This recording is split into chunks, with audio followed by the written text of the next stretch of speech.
আসসালামু আলাইকুম। আমাদের বাগানের কাঁঠাল গাছের কাঁঠালগুলো মাশাআল্লাহ দেখতে অনেক সুন্দর হয়েছে। এই গাছে মোট 16টার মতো কাঁঠাল ধরছে, কিন্তু ভিডিওতে ঠিকমতো বোঝা যাচ্ছে না।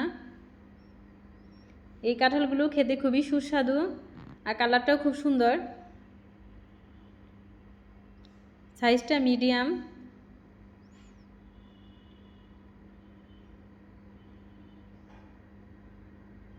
আজ এই পর্যন্তই। আসসালামু আলাইকুম। আপনারা সবাই সুস্থ থাকবেন, ভালো থাকবেন।